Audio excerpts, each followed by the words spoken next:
본 방송에서 제공하는 투자 정보는 투자 판단에 대한 조언입니다.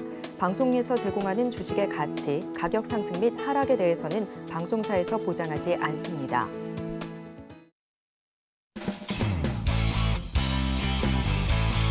시청자 여러분 안녕하십니까. 깊이 있는 인사이트로 여러분들의 투자를 잘 이끌겠습니다. 저는 강관우입니다.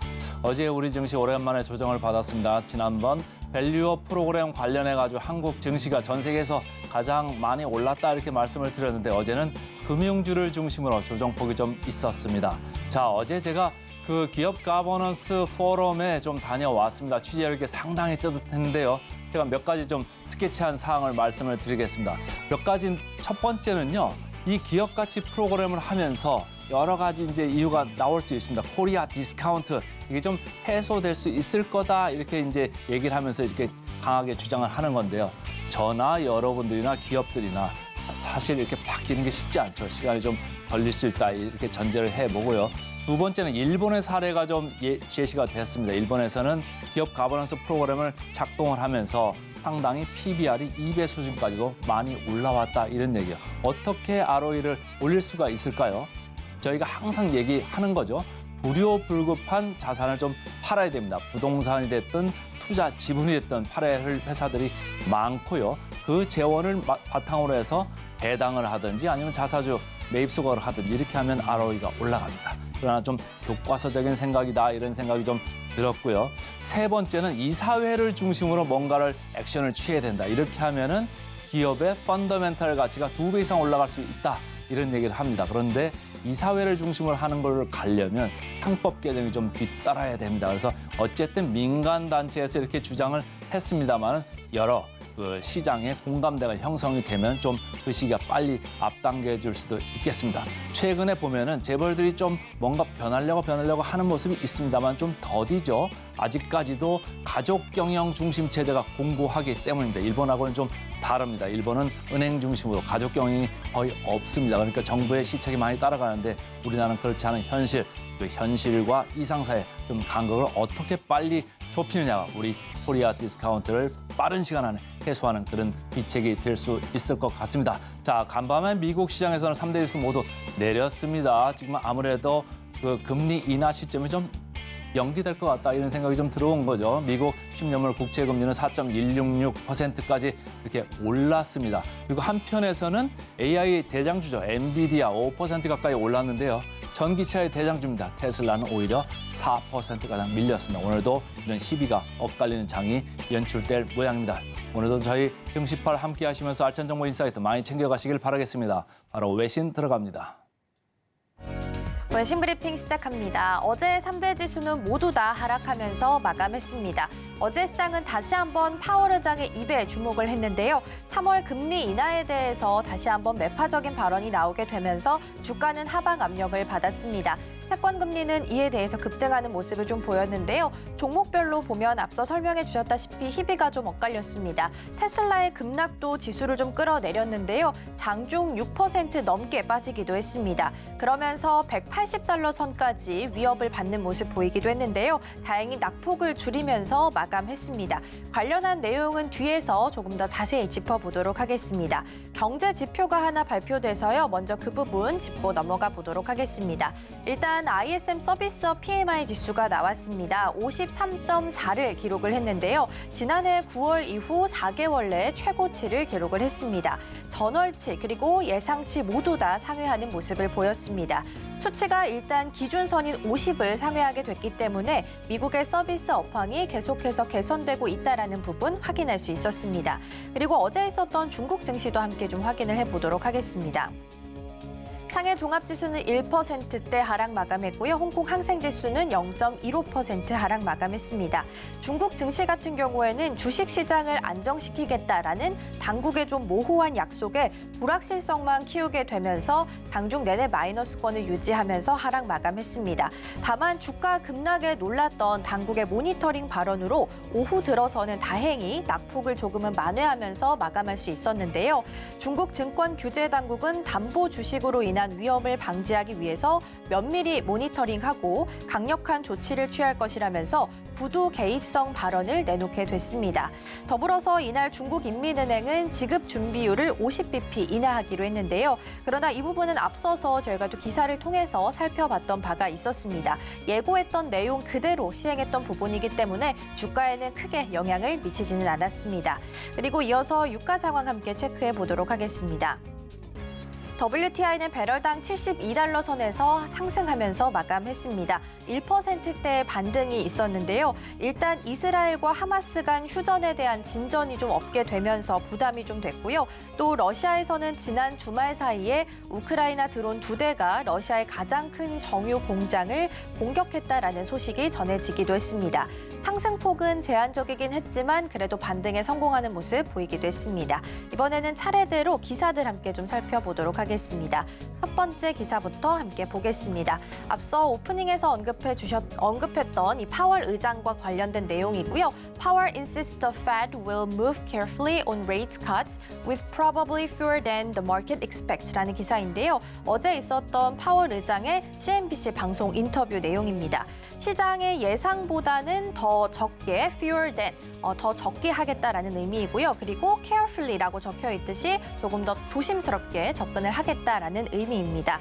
파월 의장은 아직 물가 목표치로 삼고 있는 2%대까지는 내려가고 있음을 데이터로 조금 더 확인하는 시간이 필요하다라고 이야기했는데요. 그러면서 문제에 대해서 carefully 조금 더 신중하게 접근하고 싶다라고 언급을 했습니다. 이번 인터뷰를 통해서 지난 FOMC 기자회견에서 있었던 내용을 대다수 다시 한번 재확인하는 모습이었는데요. 3월 금리 인하 가능성이 낮다라고 거듭 좀 강조하게 되면서 신중함을 보이는 모습이었습니다. 더불어서 첫 인하 시기로는 올해 중반쯤을 예상하고 있다라고 이야기하게 되면서 5월 인하설에도 좀 선을 긋는 모습을 보이기도 했습니다. 자, 이번에는 두 번째 기사 함께 보도록 하겠습니다. Trump float Chinese good tariff exceeding 60% if elected라는 기사이고요. 트럼프 전 대통령의 인터뷰 내용도 함께 담아봤습니다. 트럼프 전 대통령이 자신이 당선되게 된다면 중국산 물품에 대해서 여기 기사에 나와 있다시피 60% 이상으로 관세를 좀 적용할 것이다라고 발표를 했습니다. 이렇게 중국에 대해서 초고율 관세 부과를 직접적으로 이렇게 언급한 것은 이번이 처음이었는데요. 이 같은 관세가 적용될 경우에는 사실상 중국과의 무역에 있어서는 무역 디커플링 현상이 발생할 수 있다라는 이야기도 나오고 있습니다.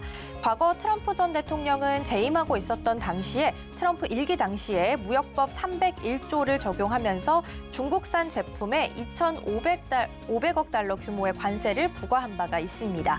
트럼프 전 대통령의 발언으로 중국 투자자들은 트럼프 리스크에 대해서 좀 우려를 하고 있는데요. 다만 일각에서는 올해 대선에서 누가 승리하든 간에 미국이 중국을 상대하는 방식에 있어서는 크게 차이가 없을 것이니 우려하지 않아도 된다라는 이야기도 나오고 있습니다. 확실히 트럼프 전 대통령은 이전보다도 더 강하게 밀어붙이는 모습을 좀 보이고 있는데요. 어떤 시각이 조금 더 맞을지는 지켜볼 필요가 있어 보입니다. 이번에는 세 번째 기사 함께 보도록 하겠습니다. OECD 보고서가 발표가 됐고요. 경제 성장률 전망치를 내놓은 기사인데요. 제가 표시했다시피 2023년에는 3.1% 그리고 2024년에는 2.9%로 예상을 좀 했습니다. 기사 내용 살펴보겠습니다. OECD는 올해 세계 실질 GDP 성장률을 2.9%로 전망했고요. 지난해 성장률은 3.1%로 제시를 했습니다. 지난해 11월 보고서와 비교해봤을 땐 지난해와 올해 성장률 전망치 모두 다 0.2%포인트 상향 조정됐습니다. 다만 눈여겨볼 부분은 올해 성장률이 좀 부진할 것으로 내다봤다라는 점인데요. OECD는 금융 분야의 긴축 효과가 신용이나 주택 시장에서 나타나고 있고 세계 무역은 여전히 침체하기 때문에 성장세가 다소 둔화하고 있는 것으로 나타났다라고 설명했습니다. 반면 한국의 올해 GDP 성장률은 종전 전망치보다 0.1%포인트 내린 2.2%였고요. 내년에는 올해와 유사한 2.1%로 내다보기도 했습니다. 이번에는 네 번째 기사 함께 보도록 하겠습니다. Top U.S. Treasury officials to visit Beijing for economic talks라는 기사고요. 미국 재무부 대표단이 이번 주 중국을 방문한다라는 기사입니다.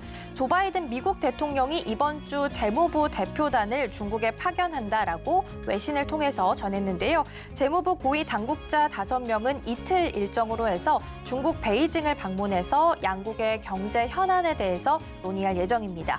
이번 방문은 지난해 발족했던 미중 경제 워킹그룹 회의의 일환이다라고 볼 수 있겠는데요.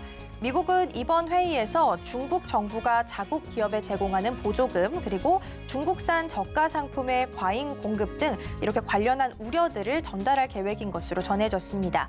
특히 이번 방중에 있어서는 제닛 옐런 재무장관의 방중으로도 함께 이어질 수 있다라는 가능성 또한 외신들을 통해서 전해지게 됐는데요. 미국과 중국 사이에 있어서 언사가 좀 사나워지고 있는 모습이긴 하지만 그 이상의 적대 행위는 하지 않기 위해서 이러한 워킹그룹의 일환까지도 보이는 것으로 풀이가 됩니다.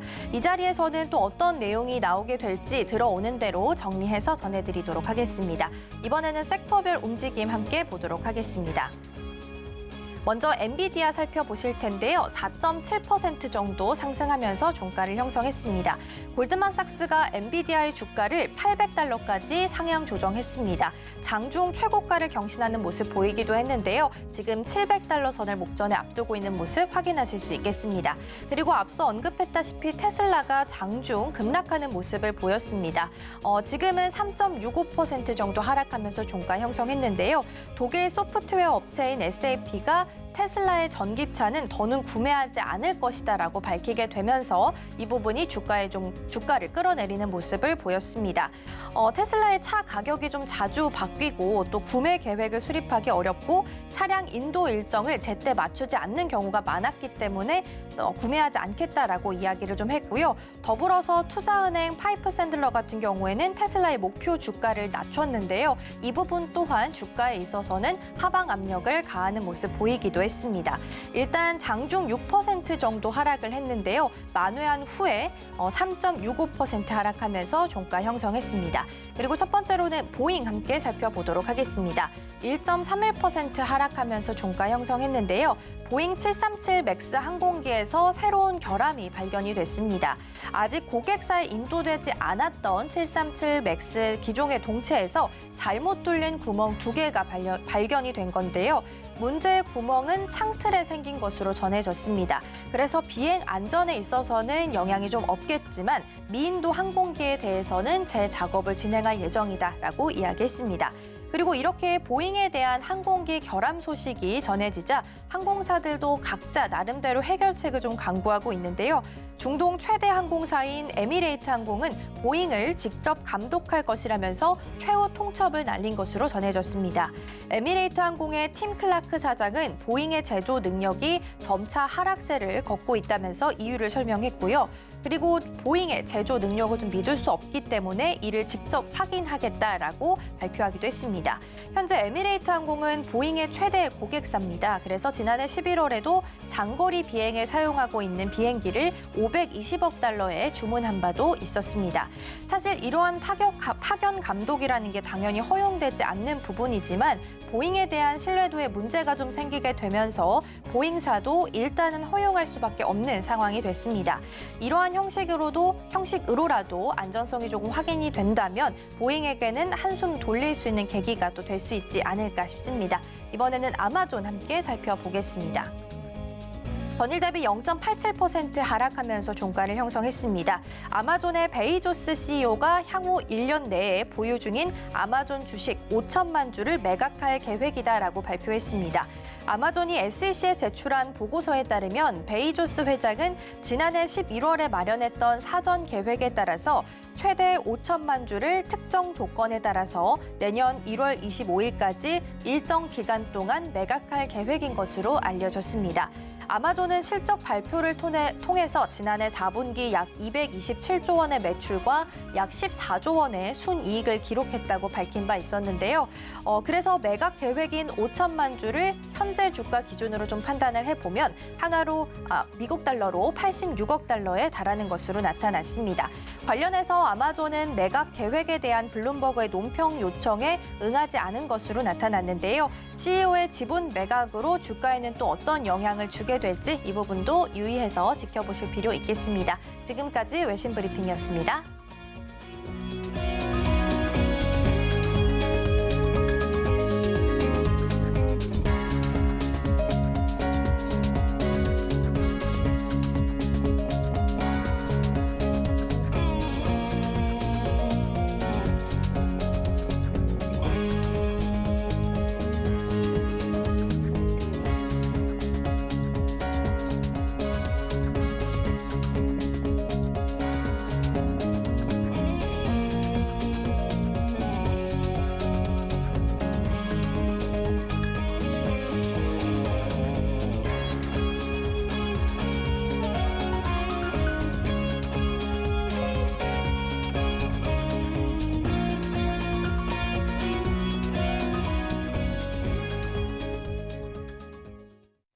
네, 서울경제TV 증시8 주간브리핑 시간입니다. 서울경제신문에서 발행한 이슈 전해드리는데요. 첫 번째 소식부터 하나하나 짚어보겠습니다. 화면 살펴보시죠.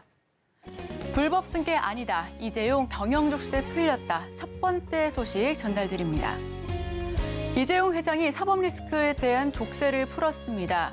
우선 부당합병 및 회계 부정 혐의에 대해 1심에서 무죄를 선고받게 됐고요.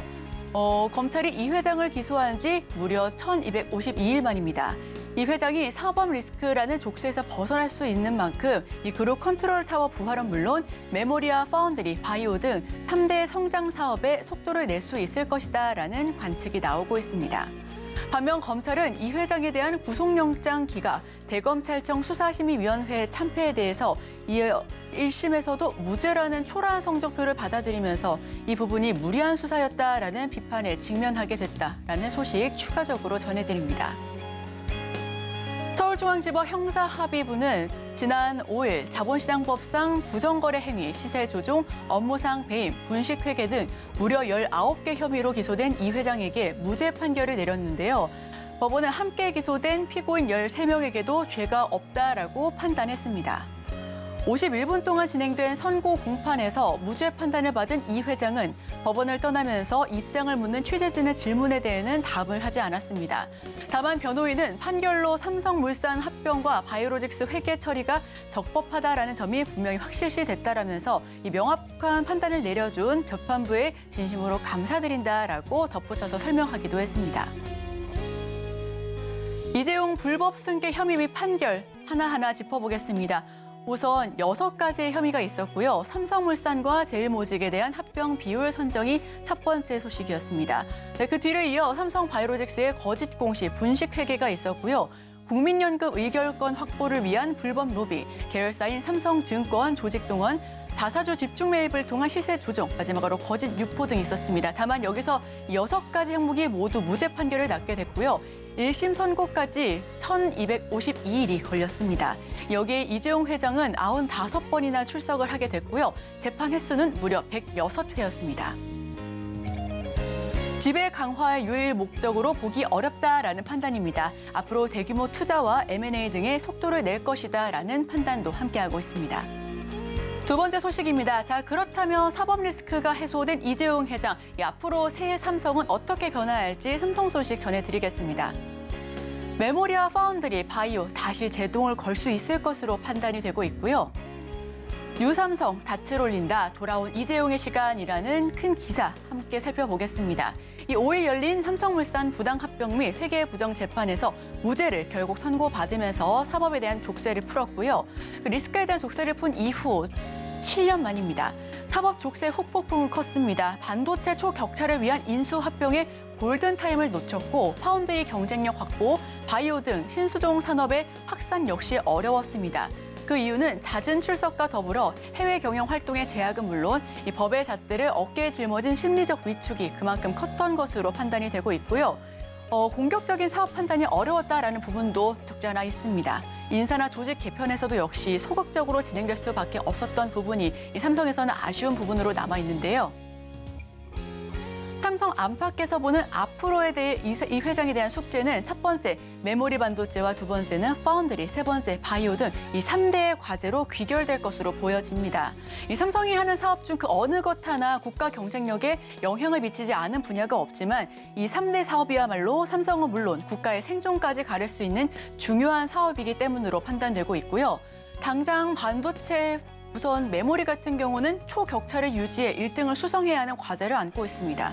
그동안 메모리 1등은 삼성이다라는 말이 공식처럼 받아들여 왔지만 최근에는 상황이 조금씩 달라지고 있음을 시사하고 있고요. 파운드리 분야에서도 TSMC에 이어 전 세계 2위를 달리고 있었던 부분이 많이 밀려났습니다. 체질 개선이 요구될 것 같고요. 특히 미국 인텔이 파운드리 사업에 대한 재도전을 선언한 가운데 중국 1위 파운드리인 SMIC도 최근 대대적인 시설 투자를 단행하고 있기 때문에 이에 대해서 적극적으로 빠르게 대응해야 한다라는 부분도 함께하고 있습니다. 특히나 바이오 분야에서는 현재 위탁 개발 생산, CDMO 분야에서 신약 개발로 퀀텀 점프가 필요하다라는 분석이 많습니다. 여기서 퀀텀 점프란 혁신으로 기존의 틀을 깨고 급격한 성장으로 대도약하는 이 단기간의 비약적인 압축적인 성장을 뜻하고요. 삼성 바이오로직스는 지난해 영업이익 1조 1,137억 원으로 첫 1조 클럽에 가입하는 성과를 이루기도 했습니다. 최근 바이오 업계 최대 화두인 항체 약물 접합체 즉 ADC 분야와 신약 개발 분야에서는 다만 아직까지는 실적을 내지 못하고 있다는 부분이 아쉬운 부분이고요. 자, 미래 역시 제시를 다시 한번 해야 될 것 같습니다. 이 회장 또한 지난해 말 미래사업기획단을 신설한 뒤에 이 영현 부회장을 단장으로 임명해 신사업 발굴을 지시했고요. 재계에서는 앞으로 삼성전자가 인공지능과 로봇 등을 유력한 신사업으로 보고 있을 것이다라고 판단하고 있습니다. 삼성이 강점을 가지고 있는 반도체와 배터리 모두 깊은 연관이 있는 사업이기 때문으로 풀이되고 있고요. 화면을 통해서 살펴보겠습니다. 우선 세계 D램 시장 점유율, 삼성전자가 38.9%의 파이를 차지하고 있습니다. 그 뒤를 이어서 SK하이닉스가 34.3%, 마이크론은 22.8%의 점유율을 차지하고 있는데요. 예전에는 삼성전자가 거의 대다수를 차지하고 있었다라고 하면은 지금 각축전을 벌이고 있고 특히나 SK하이닉스와는 거의 큰 차이가 나지 않은 이 양자 구도에 접해져 있습니다. 이 부분에 대해서 메모리 반도체, D램의 초격차 점유율을 회복할 것이다라는 숙제를 안고 있고요. HBM 기술 리더십 역시 확보할 것이다라는 의지를 다졌습니다. 3D D램 등 차세대 메모리 기술 역시 선점할 것으로 보여지고요. 메모리 핵심 기술 인재도 영입할 것이다라는 의견 보냈습니다. 특히나 세계 5대 파운드리 기업 점유율도 살펴보겠습니다. 대만의 TSMC 57.9%로 약 58%의 점유율을 보여주고 있고요. 여기에 삼성전자는 12%의 점유율이 참 무색할 만큼 점점 줄어들고 있다라는 안 좋은 소식도 있습니다. 다만 이 부분에서 2030년 시스템 반도체 1위 비전을 실현할 것이다라는 부분인데요. 3나노 이하 최첨단 공정 수율 확보 역시도 가시적인 성과로 이뤄낼 수 있을 것으로 보여지고요. 엔비디아와 퀄컴 등 대형 고객사 수주와 미국 테일러 용인 반도체 공장을 성공적으로 가동시킬 것이다라는 부분입니다. 네, 바이오까지 살펴보겠습니다. 바이오 같은 경우는 항체 약물 접합체 즉 ADC 신약 개발 분야를 육성해 시장의 판도를 바꿀 빅딜을 실현할 것이다라는 부분 앞으로 지속적으로 함께해 보시면 좋겠습니다. 메모리는 초격차 유지로 1위를 수성할 것이다라고 다짐했고요. 인텔에 맞서 파운드리 역시 체질 개선이 시급해 보이는 과제입니다. 바이오에선 판도를 바꿀 빅딜이 필수적인데 로봇과 AI 등 새 먹거리 발굴 역시 과제로 남아있다라는 부분 함께하시면 좋겠습니다. 다음 소식입니다. 한국 기업 앞다퉈 WDS 참가, 중동에서 방산 재판 노린다. 네, 이번에 세 번째 소식 전달드립니다. 한국 기업이 앞다퉈서 WDS를 참가합니다. 중동에서 방산 잭팟을 노린다라고 하는데요. WDS, 사우디 국제 전시 박람회입니다. 국내 기업들이 사우디아라비아에서 4일부터 8일까지 닷새 동안 열리는 2024 사우디 국제방산전시회에 앞다투어 참가할 수 있게 됐습니다. 한화그룹 방위산업 계열사인 하나에어로스페이스와 하나시스템, 하나오션과 현대로템, LIG넥스원 등 국내 주요 방산업체를 포함해 완성차 기업인 기아도 개최지인 리야드에서 최첨단 방산 제품을 선보일 수 있게 됐고요. 기업들은 이번 행사를 사우디에 포함한 중동과 아시아 시장의 K 무기 수출을 확대할 수 있는 계기로 삼겠다라고 설명하고 있습니다. 지금 화면을 통해서 살펴보시면 지금 사우디아라비아에서 리야드에서 열린 방산 전시회, 이 빈 살만 알라우드 사우디 국방장관에게 설명을 하고 있는 모습 보여지고 있죠. 국내 참가 기업의 사우디 국제방산 전시회 주요 전시 라인업입니다. 우선 기아와 한화그룹, 그리고 LIG 넥스원, 현대 로템 등이 앞다퉈서 퍼포먼스를 보여줄 수 있을 것으로 판단하고 있는데요. 국내 기업들이 사우디 무기 전시회에 공을 들이는 이유는 중동 지역이 K-무기의 주요 시장으로 확실히 자리매김했다라는 평가 때문입니다. 업계 관계자들은 2년 전 천공2 잭팟을 계기로 중동에서 한국산 무기에 대한 대접이 달라졌다라고 전하고 있고요. 이 같은 상황에서 WDS는 한국산 무기들이 중동, 더 나아가 아시아 고객들에게 기술력을 뽐낼 기회다라는 설명을 하고 있습니다. K방산 리야드로 총 집결합니다. 방산 4사의 완성차 기아도 참여하는데요. 천공2, 중형 표준차, 신공 등 6회공 솔루션을 현지에서 선보일 예정이다라고 하니까요. 이 부분과 관련된 수혜주 역시 함께 찾아보시면 좋겠습니다. 네, 제가 준비한 소식은 여기까지입니다. 저희는 계속해서 오늘의 일면을 통해 전문가와 수혜주까지 찾아보도록 하겠습니다. 저희와 끝까지 함께 하시죠.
네, 오늘의 일면 헤드라인입니다. 작년에만 2조 원 넘게 벌어들인 K건설기계 신시장 개척하나. 네, 헤드라인 풀어주실 분이죠.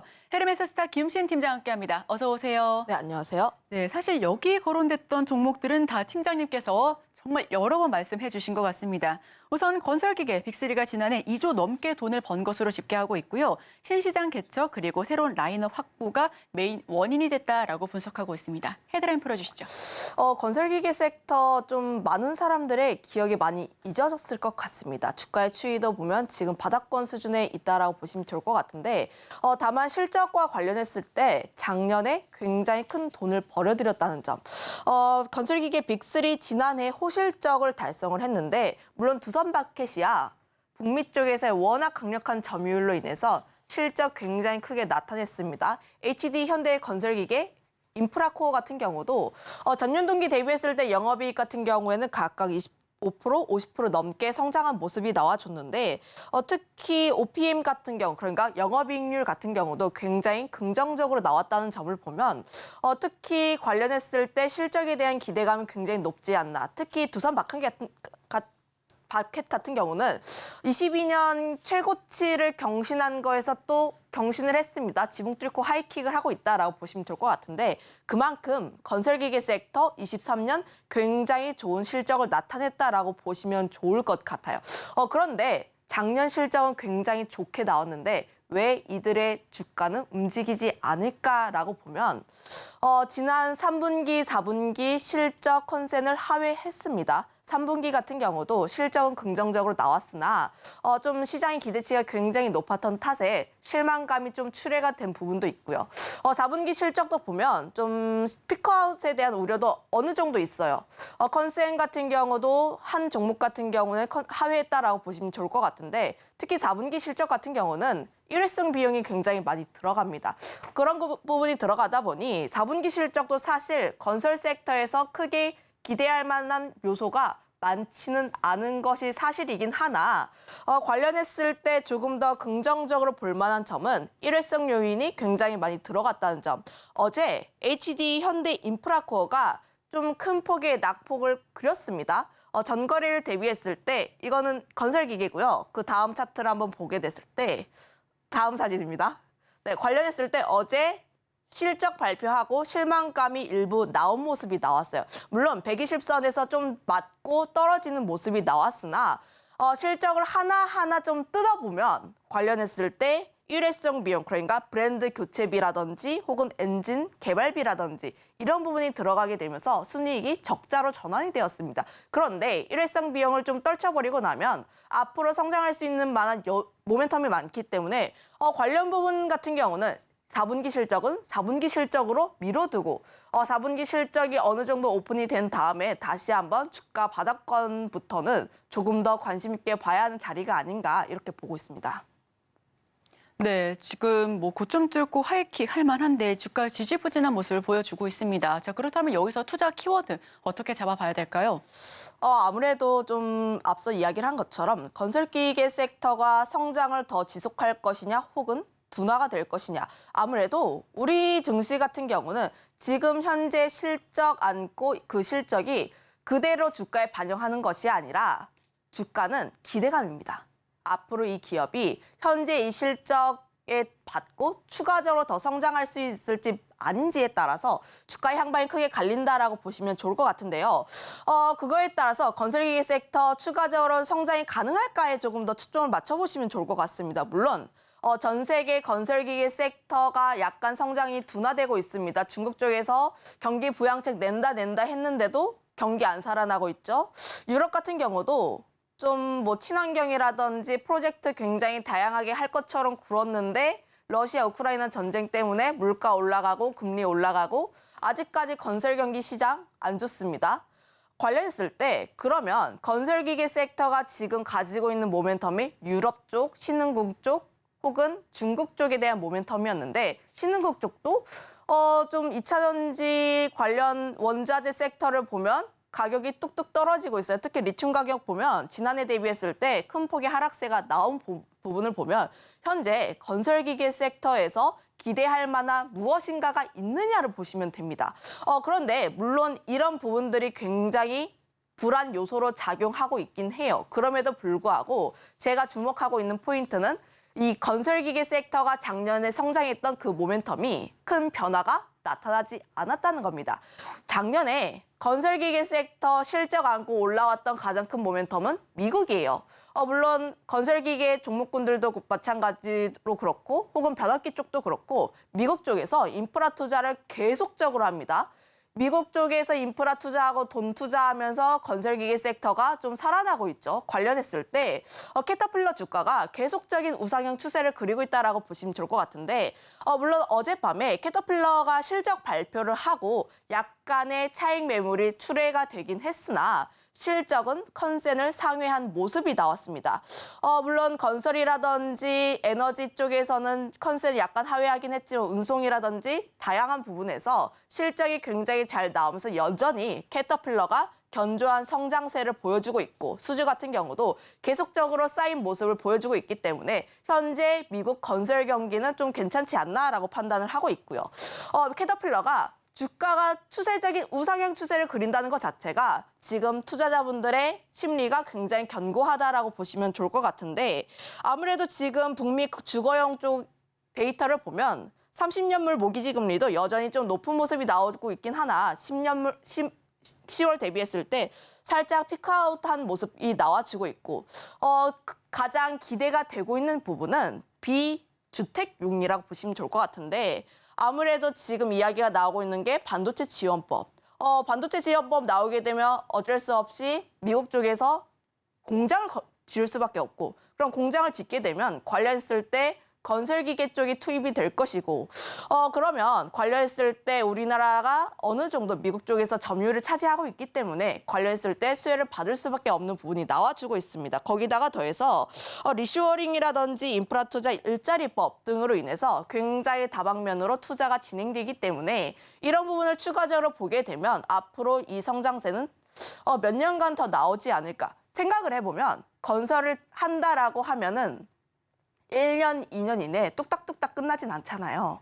그런 부분을 보게 됐을 때 이 성장세는 추가적으로 조금 더 이어지지 않을까라고 보여지고 있고요. 가장 중요한 포인트는 미국 대선과는 크게 영향이 없지 않을까라는 점. 대선 후보 관련 없이 가장 중요하게 여기고 있는 포인트 중 하나가 인프라 투자입니다. 관련했을 때 건설 경기라든지 혹은 건설기계 쪽에 대해서는 그렇게까지 큰 영향이 없을 것으로 보여지고 있기 때문에 이런 부분들을 조금 더 체크를 해본다면 지금 관련 종목군들의 주가가 바닥권일 때 다시 한번 조금 더 관심 있게 볼 필요가 있지 않을까라는 점 한번 말씀드려보도록 하겠습니다. 네, 여기에 더해서 중국의 경기 부양이 좀 본격화됐을 때 건설기계 섹터 역시 다시금 모멘텀을 받을 수 있을 것으로 보여지는데요. 자, 그렇다면 수혜를 볼 수 있는 업종과 최선호주 어떤 종목 가지고 오셨을까요? 아무래도 건설기계 이야기 많이 했다 보니까 건설기계 쪽을 보시는 게 맞을 것 같다라고 판단을 하고 있고요. 다만 건설은 아닙니다. 건설주와 건설기계 함께 보시는 분들도 있긴 하나 건설주 같은 경우에는 국내 부동산 PF라든지 관련 부분에서 실적이 크게 나오지 않는 부분을 보게 됐을 때 건설주는 여전히 바닥권에 있더라도 보수적으로 봐야 하지 않을까라고 보여지고 있고 건설기계 쪽으로 들어가게 되면 저는 지금 현재 실적이 굉장히 잘 나오고 있는 빅3 두산 밥켓이라든지 HD 현대 쪽을 보시는 게 맞지 않을까라는 의견 드려보도록 하겠고 HD 현대 건설기계라는 종목을 저는 가장 최선호주로 뽑고 있는데 아무래도 실적에 대한 부분도 좀 기대가 되고 있습니다. 어느 정도 지난해 실적이 오픈이 되었기 때문에 좀 긍정적인 부분이라고 보여질 수가 있긴 하나 HD 현대가 지금 협력을 진행을 굉장히 많이 하고 있는 쪽이 사우디입니다. 사우디와의 협력을 굉장히 진행 잘 하고 있고 특히 네옴시티라든지 더 라인 쪽에 굉장히 큰 공급 계약을 맺은 이력이 있기 때문에 앞으로 중동 쪽에서 프로젝트가 추가적으로 나오게 된다면 HD 현대 쪽이 조금 수혜를 받을 가능성이 높지 않을까라고 보여지고 있고요. 거기다가 더해서 최근 들어서 HD 현대가 좀 사업 다각화를 하려고 하고 있습니다. 기존에 뭐 건설기계 B2B 쪽으로 진행을 많이 했지만 최근에는 B2C 쪽으로 진행을 많이 하고 있고 최근에는 인지도를 조금 높이기 위해서 HD 현대 쪽이 그 아이돌 그 중공업 갖고 있는 아이돌을 좀 데리고 그 광고로 찍었더라고요. 관련 부분 했을 때 어느 정도 인지도를 높이기 위한 부분으로 보여지고 있다 보니 관련했을 때 조금 더 관심 있게 볼 필요가 있지 않을까. 거기다가 더해서 제가 가장 관심 있게 보고 있는 쪽이 수급이 굉장히 일관적으로 나오고 있다라고 보시면 좋을 것 같은데 지금 보시면 기관과 투신, 연기금 쪽에서 계속 매수를 하고 있습니다. 최근 시장 약세장일까 강세장일까라고 좀 질문을 던져보면 지금 무슨 장일까요? 지금 되게 애매한 장인 것 같습니다. 지금 굉장히 애매한 장이기도 한데 관련했을 때 지금 흐름을 보면 저 PBR 쪽에서 매물이 어느 정도 나와주고 있고 그 수급의 흐름이 어디를 쏠릴까라고 보면 최근에는 코스닥 쪽이 다시 한번 더 부각을 받고 있는 시장입니다. 그만큼 지금 수급 쪽의 흐름이 굉장히 빠르게 움직이는 장세라고 보시면 좋을 것 같은데 관련했을 때 뭐 지난주 목금 외국인 매수세 담아주면서 강세장이 펼쳐졌죠. 그런데 어제 같은 경우는 프로그램 매도세가 나와주면서 또 빠졌습니다. 관련했을 때 수급이 어느 정도로 들어오는지 그리고 어떤 수급이 들어오는지가 가장 중요한 장세이다 보니 지금 현재 시점에서 종목을 선택을 할 때 수급이 어떤 종목에 어떤 수급이 들어오는지가 가장 중요하지 않을까. 거기다가 더해서 그 수급이 얼마나 일관적으로 들어오는지가 가장 중요하지 않을까라고 보여지고 있는데 제가 최근에 가지고 오고 있는 섹터 종목을 보면은 다 수급이 굉장히 일관적으로 나오고 있습니다. 특히 기관 쪽에서의 매수세가 긍정적으로 계속 나와주고 있다는 점은 추가적으로 상승할 가능성이 굉장히 높기 때문에 그런 부분에 조금 더 포인트를 가져볼 필요가 있지 않을까. 그래서 HD 현대건설기계도 그렇고 두산마켓도 그렇고 인프라코어도 그렇고 굉장히 바닥권에서 움직이고 있고 추가적으로 움직일 가능성이 가장 높지만 지금 현재 제가 최선호주로 보고 있는 현대건설기계 같은 경우는 기관과 연기금의 매수세가 계속 들어오고 있기 때문에 그 점에 조금 더 포인트를 줘 보시면 좋을 것 같다라는 의견 드려보도록 하겠습니다. 네, 건설기계 실적 빅3, 게다가 수급적인 이슈 역시 들어봤는데요. 그중에서 최선호주는 HD 현대건설기계였습니다. 지금까지 헤르메스 스타 김신 팀장과 함께했습니다. 오늘 말씀 고맙습니다.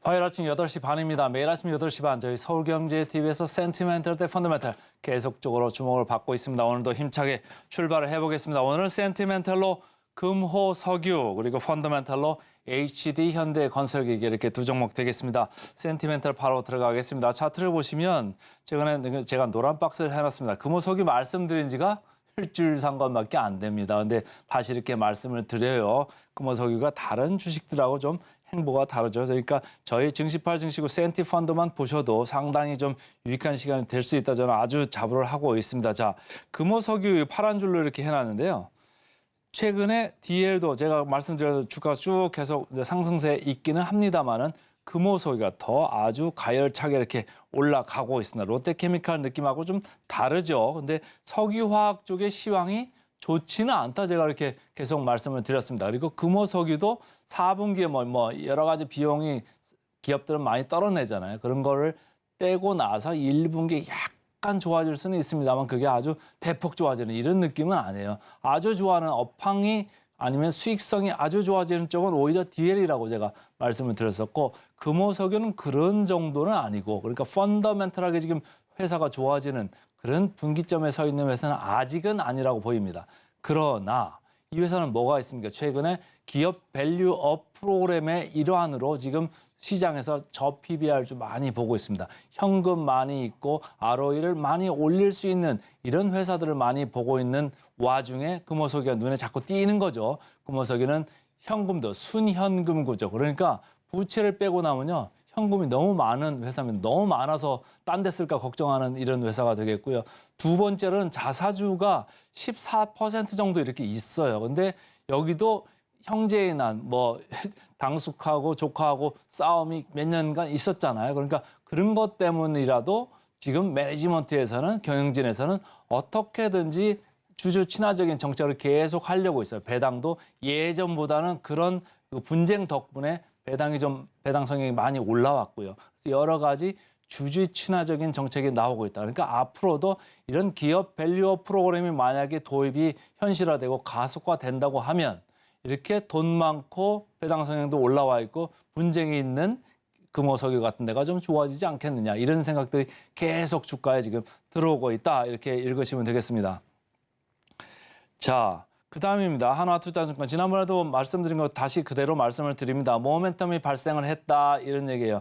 1분기부터 개선은 이제 된다. 그러나 눈높이는 좀 낮게 가자. 업황에서 크게 들어올 거 없다. 왜? 중국 쪽에서 지금 뭐 합성 수지 쪽에서 ABS나 에폭시나 이쪽이 공급 과잉 쪽입니다. 초과 공급인 상황에 지금 해운 쪽도 지금 문제가 돼 있잖아요. 그러니까 아시아 권역에 있어서 초과 공급 상태가 계속된다. 그리고 수요 회복은 더디다라고는 업황은 뭐 크게 좋아질 게 없지 않습니까? 그러니까 합성 고무 쪽도 마찬가지입니다. 전기차 쪽의 수요가 생각보다 좀 부진하고 교체 수요, RE라고 합니다. 교체 타이어 수요가 회복이 좀 지연되면서 이쪽도 크게 뭐 좋아질 거는 없다. 그냥 슬슬 좋아지는 그런 정도라고 하는 겁니다. 이 정도가 좀 주가가 움직이지 않습니다. 그런데 밑에 빨간 걸 보시면 기업 밸류업 기대감, 자사주 소각, 배당 성향 더 올릴 수 있는 거 아니냐. 이런 기대감이 계속적으로 들어오는 모멘텀이 현재 발생 중이다. 이렇게 읽으시면 되겠습니다.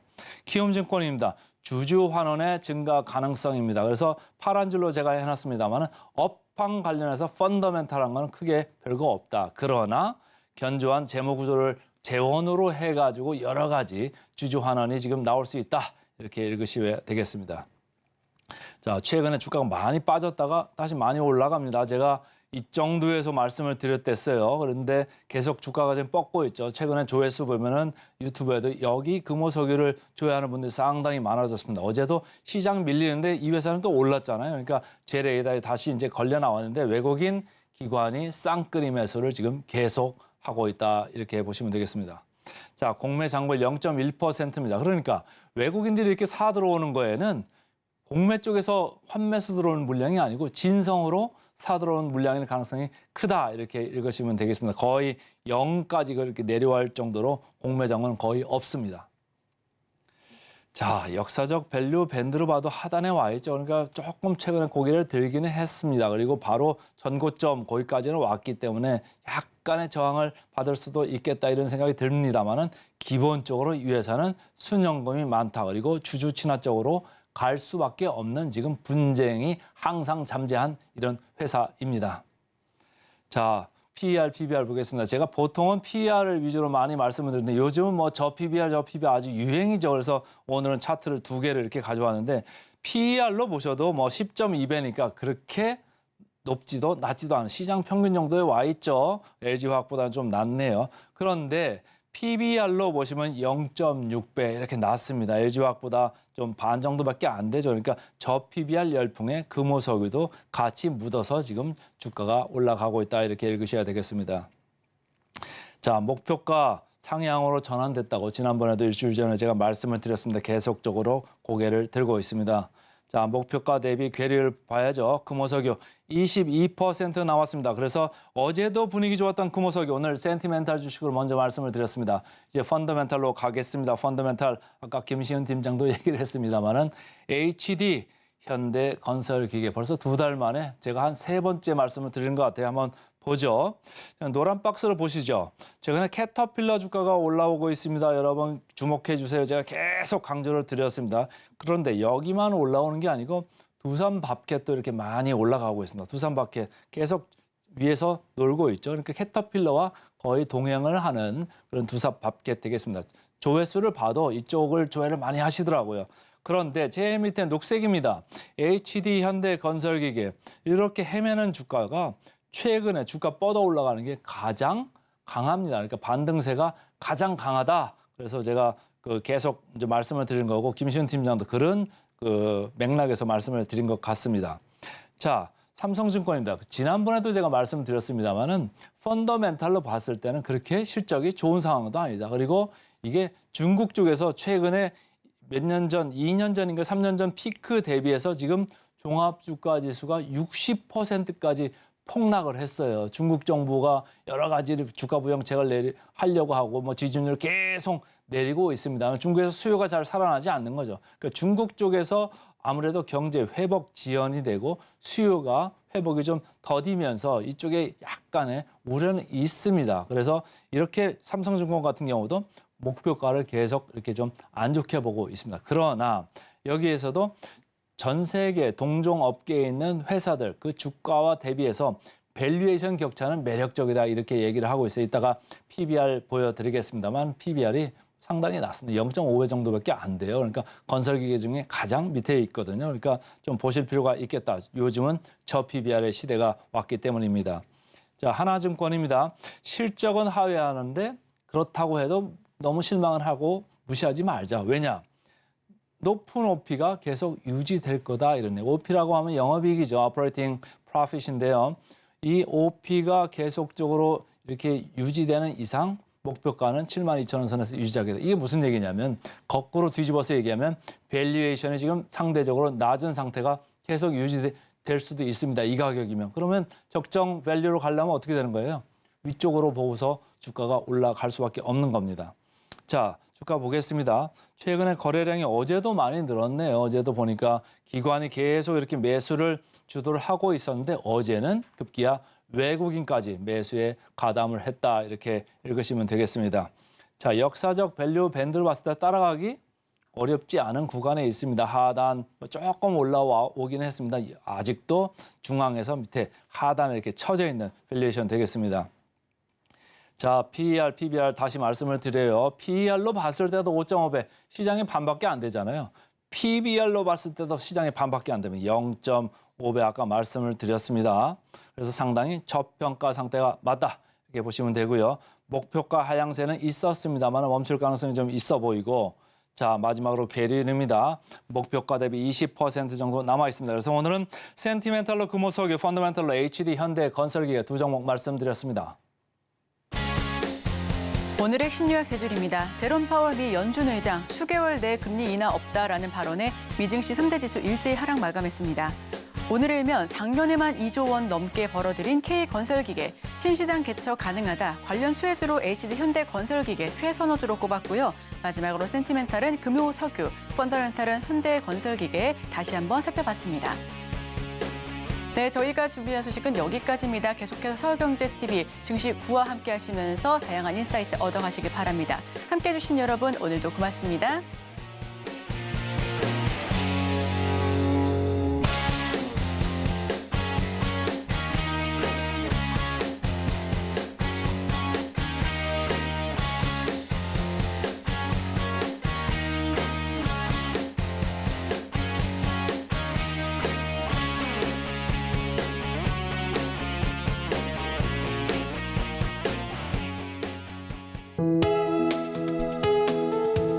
본 방송에서 제공하는 투자 정보는 투자 판단에 대한 조언입니다.